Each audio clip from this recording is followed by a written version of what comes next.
Como é que um homem som conseguiu transformar uma seita minúscula lá da Judéia na maior religião que o mundo já viu? Hoje, a gente vai mergulhar na história de São Paulo. Ele foi o arquiteto, um arquiteto bem improvável, aliás, de uma fé que se tornou global. Olha, a pergunta é monumental, né? Para pensar, um movimento que começou assim bem na margem do Império Romano, com um punhadinho de seguidores e hoje tem bilhões de pessoas. Como é que essa explosão aconteceu? Pois é. A resposta, em grande parte, está na genialidade desse homem. Ele não era só um pregador cheio de fervor, não. Ele foi um arquiteto, sabe? Um estrategista que, literalmente, desenhou o mapa de como o cristianismo ia se expandir. Mas olha que interessante, para a gente entender o arquiteto que construiu, a gente precisa primeiro conhecer o homem que destruía. A história de Paulo começa com um paradoxo gigantesco. É um contraste, assim, impressionante. De um lado, a gente tem Saulo de Tarso, o inimigo número 1 da igreja. Do outro, São Paulo, o maior arquiteto dela. E a chave para entender essa virada radical está em quem ele era. Um homem que vivia em 3 mundos diferentes. E isso aqui resume bem o arsenal único que o Paulo tinha. Pensa só, como judeu, ele tinha toda a autoridade para debater as escrituras. Como grego, ele tinha a lábia e a eloquência para convencer qualquer um numa praça pública.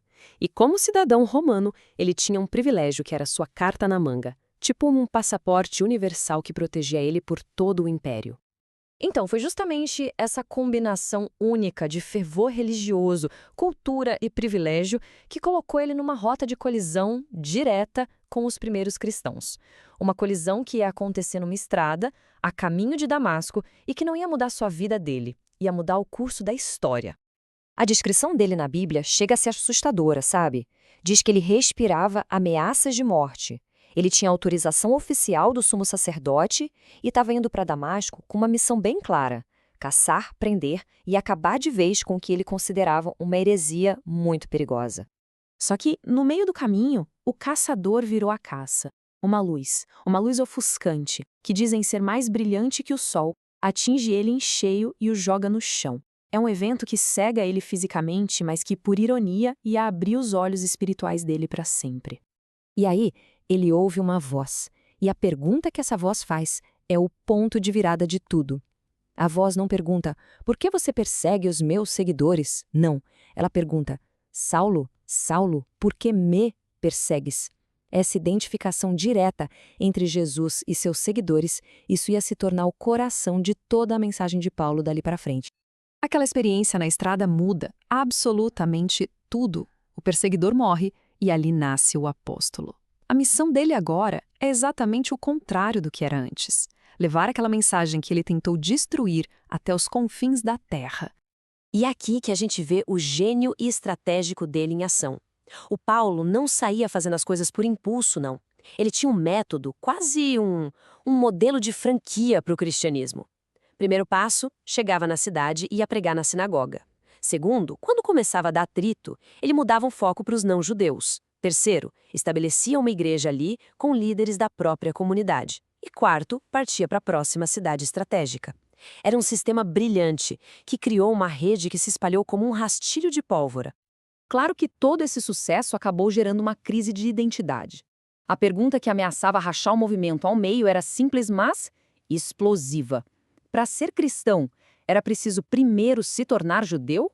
A resposta para essa pergunta ia definir tudo. Se o cristianismo ia ser só uma seita local ou uma fé mundial.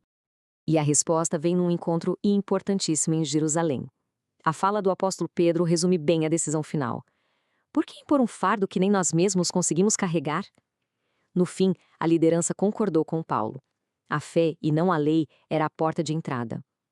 E com essa decisão, as comportas se abriram para o mundo todo.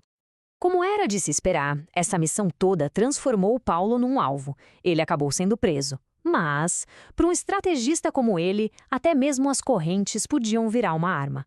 A situação dele ficou desesperadora. Preso lá em Jerusalém, Paulo descobre que tinha um complô para matá-lo. Parecia que não tinha saída. Então, ele resolve usar a carta mais forte do baralho dele, o seu grande trunfo, a cidadania romana. E com 2 palavrinhas, ele vira o jogo completamente. Caesarem apello. Eu apelo para César. Como cidadão romano, ele tinha o direito de ser julgado pelo próprio imperador. E a genialidade disso é que não só salvou a vida dele, como obrigou o Império Romano a levá-lo com tudo pago direto para o coração do poder, Roma.